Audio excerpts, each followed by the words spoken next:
Microsoft is becoming one of the biggest open gaming platforms in the industry with Xbox One, Windows PC powered by Xbox Game Studios, creating games for everyone to play. Since the Xbox One generation began in 2013, PC and Xbox releases have widened the audience to play how they want, on a console or a powerful, flexible PC. This initiative of Play Anywhere has expanded even to Steam, bringing Xbox Live Crossplay and cross-saves to more than just the Xbox and Windows Store, eliminating the plastic barrier of a console. Now, with Xbox leaders speaking up about the future, what Xbox games can we expect to see on PlayStation and Nintendo consoles?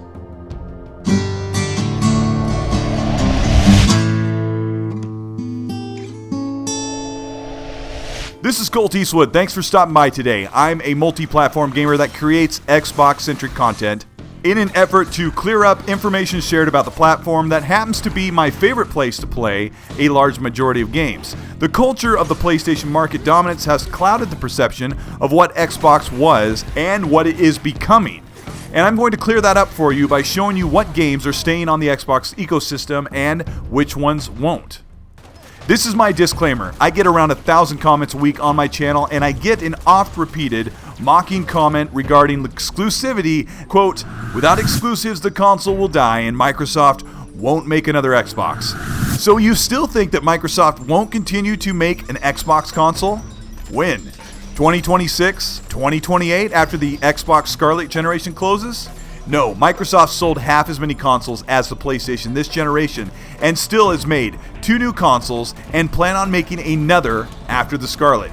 So if you want even more clarification, check out my You Were Wrong About Xbox video. I'll link it after this one. And while you're here, like and subscribe to the channel. If you want to support it, join the channel.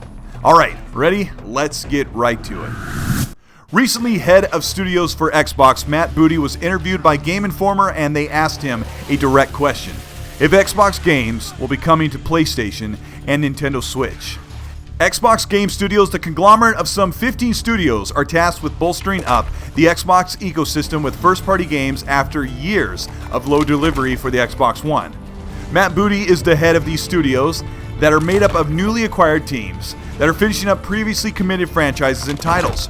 Right now, the teams are working on delivering over 20 games from now until the end of 2020.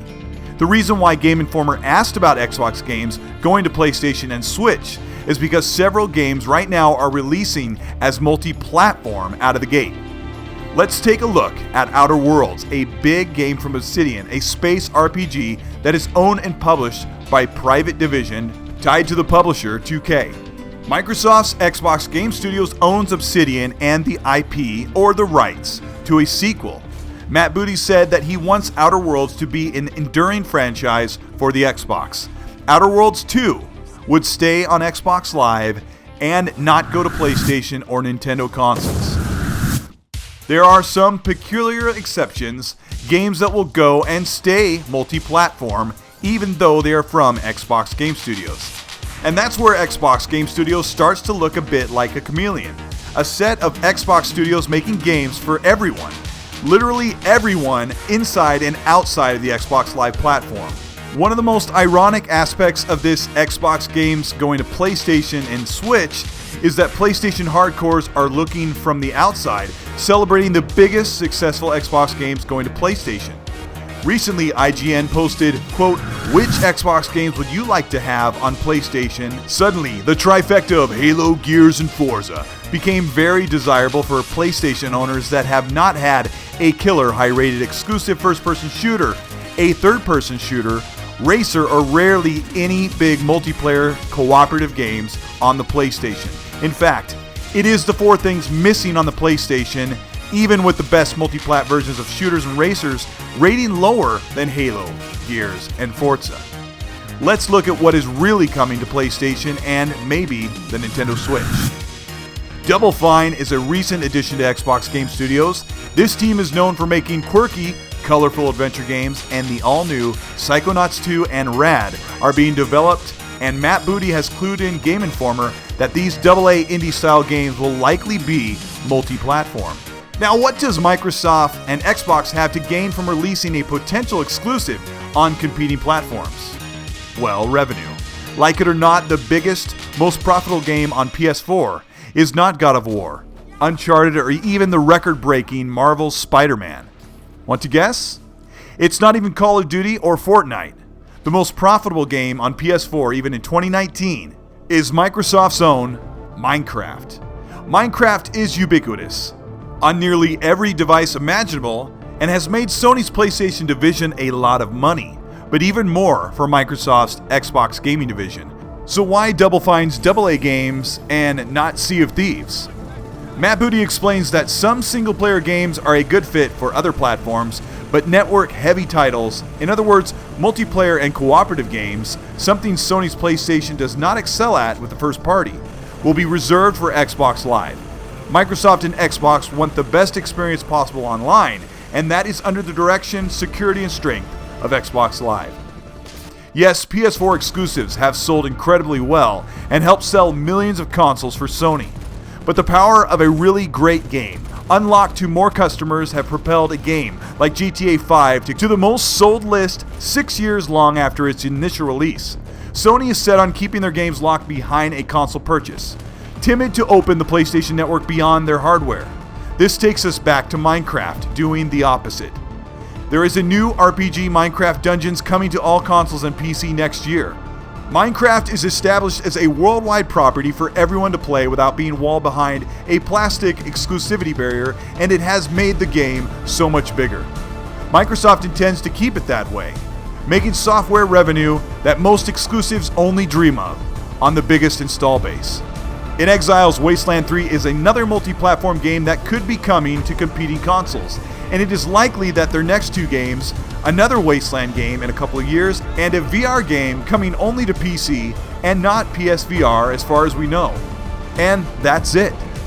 Those who are waiting for Xbox's biggest games to fulfill the PlayStation console with a shooter deficit and awaiting a premier racing game until Gran Turismo 7 is announced will have to temper their expectations, as Matt Booty and Phil Spencer want to keep their biggest franchises on the Xbox platform. Isn't this the same as Sony keeping their first-party games exclusive to the PlayStation? No. Microsoft is keeping customers in the Xbox ecosystem, buying most of their games on Windows and Xbox consoles while spending the remainder of that time on Xbox Live, on or off of a console. Sony is keeping their customers on the PlayStation ecosystem by restricting them to the console on offer with little incentive to expand to PC and other devices, because their first-party content doesn't have the engagement and online activity as Xbox exclusives, with robust multiplayer modes, campaign cooperative play, and expanded content. Xbox gamers, according to Xbox marketing, are more frequently playing online in their games longer with online expansive and competitive content driven by DLC and new features. This is the dreaded games as a service, but gamers are playing their favorite games longer and more often because after the credits roll, there is so much more to do. In case you're worried that Xbox games will go strictly to a service model with online features and expanded content meant to pay as you go, Phil Spencer recently affirmed that Xbox Game Studios has several single-player studios working on story-based single-player games. Phil Spencer has spoken up about first parties, saying that, quote, "People want us to do better with our first-party games, but bringing them to other consoles doesn't look like a part of the plan to expand and grow Xbox." Right now, you can expect the following single-player games to come from Xbox: Gears 5, Outer Worlds, Fable 4, a new title after Bleeding Edge from Ninja Theory, Halo Infinite, and whatever the initiative is working on for next generation. Xbox Game Studios' biggest blockbuster, high production value games, the ones that PlayStation fans are hoping to play on their PS4 and PS5, are not coming to the PlayStation.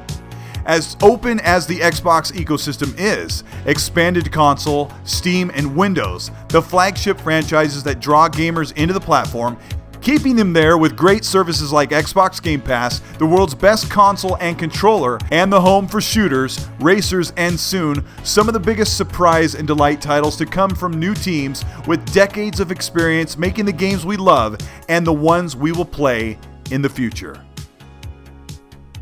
This is Colt Eastwood. Thank you so much for watching. It's been a bit of a roller coaster playing mostly on the Xbox One this entire generation, as the platform has changed so much, and adjusting my frame of mind to a console that is open for games instead of closed to bring people to one piece of plastic. Those who have been with the channel long enough understand I play all of the biggest games on the PS4 and most everything else on the Xbox One X. I'm not worried about the console going away. I'm not concerned with how many consoles are sold on a product I've already bought or for a product that I plan on buying in the future. This frame of mind needs to change, but I truly believe that it is such a small percent of the gaming fans out there that worry about sales of a product over the experience. I strongly suggest that if you want a certain gaming experience, to make sure you buy the console or the platform that works for you. But I'm excited for the coming months and the next year as these new Xbox games come out and more are announced. And you should too. If you like this video or you feel like you understand how gaming is changing, let me know by supporting the channel. Follow me on Mixer, Twitter, Instagram, Patreon, YouTube, Xbox. I'm not kidding, I'm mostly everywhere. PlayStation, Steam, Origins, Uplay, goes on and on. Follow me there at Colt Eastwood. Thank you so much for watching, and I'll see you in a couple of weeks. I'm going on a much needed vacation, so on the way I'll check out the comment section and respond to as many questions and concerns as I can, just so you know. I see what you're all writing out there, so be nice.